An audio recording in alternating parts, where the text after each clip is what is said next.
Get out!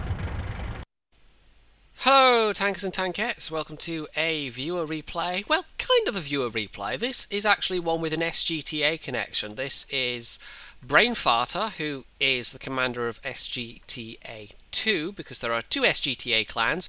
Not that it really matters that there are two, it's just, you know, there are two so we can have more students. And he's with Wasp RA, who I'm not sure if he's an instructor at the moment, but has been certainly in the past. Also, I think it's probably fairly obligatory for me at this point to point out that Wasp is a tremendous noob and will play like a tremendous noob in this battle, because there are certain people in SGTA who would never forgive me if I didn't say that. So Brainfarter's in the T32, which is a machine that many people at first glance go, oh, that gun, that doesn't look very good. Actually, no, it's a pretty good tier 8, mostly because of the turret and the gun depression. If it just had that penetration and didn't have the other characteristics that make it a really good machine, then it would be something a lot closer to the VK45A. And the VK45A actually has better mobility than the T32, so it would in fact be worse than the VK45A. But as it is a very capable tier 8 heavy. It's one where the turret, it's not totally invulnerable, but you can bounce tier 10 shells, a lot of tier 10 shells. So if you can get in a position like this, on a map like this, where you can go hull down, hell yes, it's a good machine. You get very good view range to go with that turret as well. So he's putting this position to work. He's immediately just... The enemy team is... The guys rushing across there, that is such a...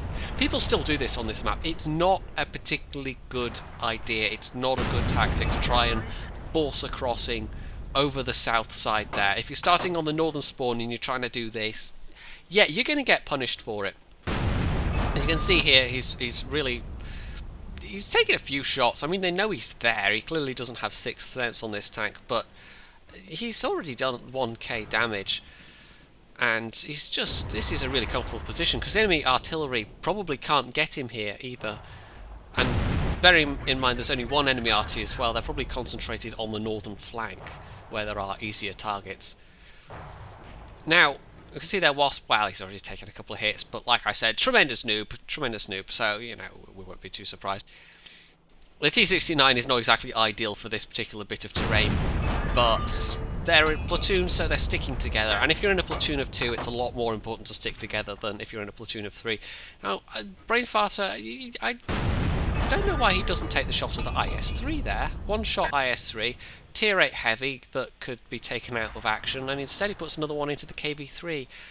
And yes, he was expecting the guy to pull forward, and he didn't. But anyway, it doesn't actually end up mattering because he gets the guy anyway. And there's that KB3. Can he get a shot? No, that was a bit of a long one. So the T71 is putting some fire in him, but so far the T71 and I think the T25-2, I don't know if we've bounced any shots from that yet, but we will. He's not really taking any fire from any of these people. Oh, and as it turns out, he does have 6th sense. I just didn't notice it pinging off before, clearly. So we track the Tiger 2, and this is just, yeah, just you expose yourself so much trying to get to the buildings on this side of the water. It's just, the amount of damage these guys took getting to where they are is just, it's not worth it. It's never worth it. Mediums, maybe, if you can get to where the IS is, and then you've got like tank destroyers on the other side supporting you from a bit kind of further up near where the enemies actually first spawn in. But if you needed any convincing as to why this is a bad idea, well, this is just a perfect example. So this might be the time to go on the offensive. For one, I mean, we've got the momentum on this flank easily. The northern flank is actually, despite the fact that the enemy M103 is there, it's the case that they're actually doing okay, it seems. They're not just rolling over, they're not just folding. So we've got the momentum going here, and there's that T71. Only person that's actually managed to damage Brainfarter so far is that T71. Wasp is going after the... and there we go, he gets that IS. And oh, surprise, Rhymatool. Yeah, I don't know what that guy was doing down there. So there's not much Brainfarter can really do except just engage this person and try and kill them as quickly as possible. Now he does take a hit. Fortunately, the Rhymatool's using the 128mm gun, so there we go. Brainfarter gets potentially shaved. He gets shaved and also saved from another shot, apparently. I don't know. We've done nearly 4k damage at this point. This is going okay. Brainfarter is about to make a mistake, though. They know he's here. We know there is a Waffle Panzer IV somewhere. Not been spotted yet, but I would assume either at the cap or near their spawning point. And he's driving around this side of the rock. He's in the open. He knows he's been spotted. He's got very little cover. There's enemy artillery, and bam. Yeah. Now he does hit enemy artillery. Enemy artillery is about to die, but he's been hit by that waffle and tracked, and that ain't good. And it took out his ammo rack, so he had to use his repair kit on the ammo rack. So we know the waffle is over there somewhere. Going around that way of the rock, I feel that was a mistake. And see that the Yak Tiger did exactly the same thing, got punished for it. However, 10-3. I mean, look at this score, 10-3. We have so got the momentum in this. This is going to be an easy victory. The guys in the south are just kind of... The waffle is the only thing holding up those guys from sweeping up and around. It's one tank versus 4. Because there's the Comet 5120, the IS, there's Brainfarter, who is here and able to give supporting fire. Enemy artillery is down, the M103 T69 are separated from the IS and the T29. And the guys that... we didn't lose a single tank in the north. So this is going to be just a romp to victory at this point. We just pick off the remaining guys, and that should be it. Now, the Comet's coming this way for some reason, and the 5120 and the IS seem reluctant to push.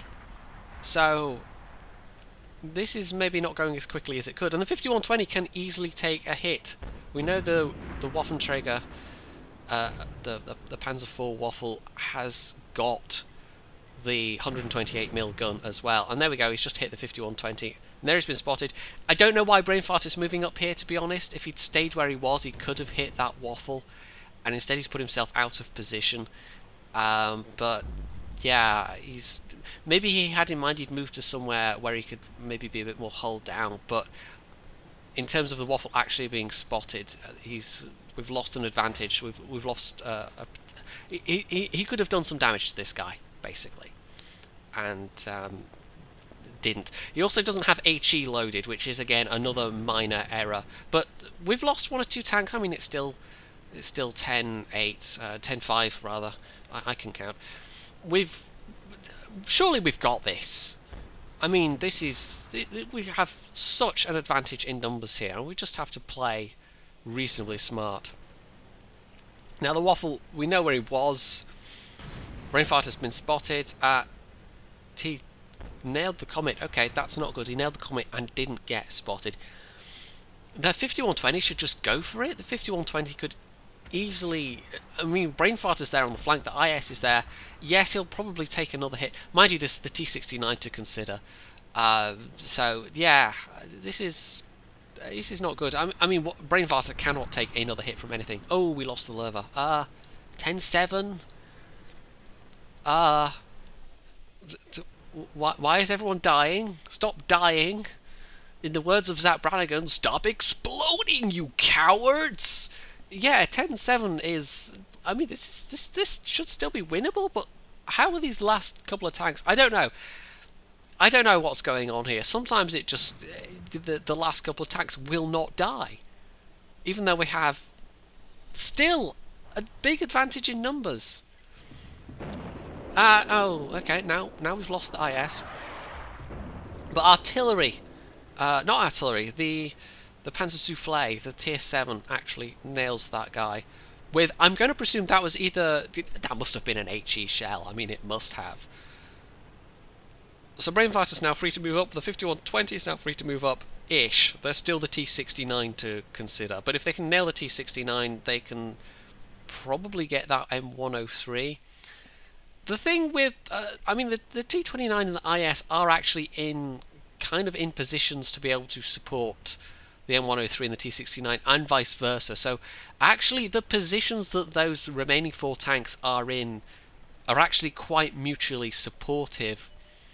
And the fact that everyone remaining has got low health, oh, this is actually starting to look a bit dicey. 11-8. 11-9. Oh, the IS has moved up. Didn't get spotted until it was way too late. Our IS didn't have enough support. Wasp, that M103 is now going after Wasp, and again, this is bad now. Everyone's, oh, you noob, Wasp, such a noob, why you play so bad, noob. Yeah, he was then effectively without support. The Tiger P is now alone. The Brainfarter at least has got that tank destroyer behind him in the 5120 to his flank, so this is suddenly gone really badly. We've gone from an overwhelming advantage. The 5120's down as well. We've gone from an overwhelming advantage to can we get that? Yeah, there we go. That's the T69 down at least. I don't know how this happened, but it did. Everybody just effectively became split up, and the remaining enemy tanks were effectively in really strong positions to support each other. So this is suddenly looking incredibly dicey. I mean, it's still doable. In fact, if I hit the Alt tab, we can see the T29's got 800, just over 800 hit points. The IS has got nearly 500, and the M103's got slightly less than that. Now at this stage, facing an M103, I would have... You can see there, he's got some APCR shells. 10 is probably more than I would have had. But for this gun, I mean, when you're seeing tier 10s, actually, I think that's perfectly reasonable to have 10 APCR. I would have already switched to the APCR at this point. This is a really critical juncture in the match. 12-12, 3 versus 3. I mean, we've still got artillery support. The time is starting to run out a bit, less than 4 minutes to go. I would say at this point, yes, this is the kind of really critical stage of a battle where you need to do damage, you need to make those shots count. You have to aim well, and you have to crucially pen as well. And none of these guys are a one-shot kill for anybody unless artillery gets a really lucky hit. Bear in mind it's French arty, it isn't exactly a high alpha gun, and it's not the auto-loading one either. So this is another minor mistake on Brainfarter's part. I feel that he doesn't already have some APCR loaded. This is gonna be, oh man, if he can pull this off, this is gonna be so good, because he's done over 4.4k damage. I mean, this is a decent tank if you can get those shells in, and he has penned the majority of the shots he's fired so far. So it's not like the gun is really an impediment here. That mistake earlier that cost him those 500 hit points against that Waffle Panzer 4. I mean, at this point, this is the stage of the game where you're really wishing you still had those, because the ability to take a hit or not could prove absolutely critical. There's the IS. He was moving on the Tiger P. He's down. It's now 3 versus 2, or well, 2 versus 2. He will have almost certainly revealed himself from firing in that position though, so he's going to be kind of cautious. It looks like he initially wants to move up to that corner, and then he thinks better of it and decides to fall back and use this little hillock here. And there's the M103. Now, he's reversing, and that's just a snapshot. Again, still no APCR loaded. I really would have. There's the T29 and the M103. We know where they both are. The Tiger P knows he's free to move, but for some reason he's going north. He's not just coming along the C line. He's actually driving up to the B line and kind of faffing around. Artillery puts a shot in on the T29. Potentially the T29 is actually... oh, lucky bounce on the side armor there. And T29's shooting APCR. I mean, I would have just nailed this guy. There we go. That is a lucky roll, though. I mean, if we look at the average alpha on these shells, 320, so just above average. If it had been average, just below average, yeah. So he didn't spot the M103. The M103 might be, again, trying to get round. He might have relocated, because the M103, one of the things it's got going for it is mobility. And there it is. The Tiger P spots him. And he is not a one-shot, but 45 seconds. Can we do it? Can we do it? I mean, it's a two-shot kill, but we can potentially get the... Oh, no, Tiger Piece down. He has just fired, though. Still no APCR. Brainfarter. Brainfarter, why you no APCR? And that wasn't a well-aimed shot. It really wasn't. The M103 was probably still reloading at that stage. That would have been on the upper front plate or something. This amount of penetration, it would have probably just bounced. Finally, APCR shells, but 15 seconds. I just... Can we have a miracle in the last 10 seconds? Artillery? Miracle? Plus? No. No, I don't think so. Artillery fires and misses. And that's it, GG. It's a draw. It's a draw. Oh my word. With nearly 5,000 damage, 5 kills, it's a draw. Oh man, okay. That must have been fairly frustrating when you've had that kind of a game where you've done that much damage and it's still a draw. Yeah, I can see that there would have been some words said after that. So that was even all things considered, that was Brainfarter's ace tanker. I suspect he got courageous resistance bonus for that, because he had nearly 1500 XP, 1477. He had the best XP of anybody, and that is effectively the XP he would have had if he'd won the match. Alongside that, you got high caliber, steel wall, and the tank sniper medal, which means it kind of replaced the old sniper medal, and it means doing damage of over a certain amount, of a certain accuracy, over a certain amount of distance. So, is it the distance one actually? I can't remember, but it basically replaces the old sniper medal. He also got quite a lot of credits for that, with premium account 46,000 credits, and with premium also XP 2,215. So yeah, that's not a bad result for a draw. In fact, that's a really good result. That's a result you'd be happy with. But the actual outcome of the match, I think you'd be a bit less happy with that. I mean, we look at the other side. The M103 did get 6 kills. There were some good players on both teams, but Brainfarter had by far the most damage on his team. If we look at that noob in his T69, who came third in XP, but he didn't even do 2,000 damage. I mean, come on, lol, such a noob. The Batchat RT did nearly 3.5k. There's not... I mean, there's a couple that did over 1k damage, but there's also... There's a couple of people on the team that really didn't do that much. I mean, the Ag Tiger ended up being a bit of a waste of space, only 642 damage. Bearing in mind how few tier 9s there were per side. You look at the enemy team, the M103 and the Waffenträger. The enemy Waffenträger had the second best damage overall, nearly 4,800 damage, which is not that far behind what Brainfarter did. The M103 just over 4,000 damage. You know, they were top tier, and they acted like they were top tier, and they did damage commensurate to their position. Whereas on this side, the tier 9s, I mean, the 5120 didn't really do that much either. It was a bit better, 1,600, but still, when your top tiers are not pulling their weight. But yeah, that was just frustrating. I mean, that when you've done that well and you've got that level of investment in a game, and it looks like it's going to be just a romp to victory, and then it just slips away by degrees, and half the match is just spent asking yourself, what's going on? Why is this happening? Why are you all dying? Stop dying. Yeah, we've all had matches like that. Anyway, frustrations aside, I still thought it was a fairly good game. Hopefully you think so too, and if you do, you can hit the like button, you can leave a comment below, you can subscribe to my channel, and of course, as always, stay tuned for more.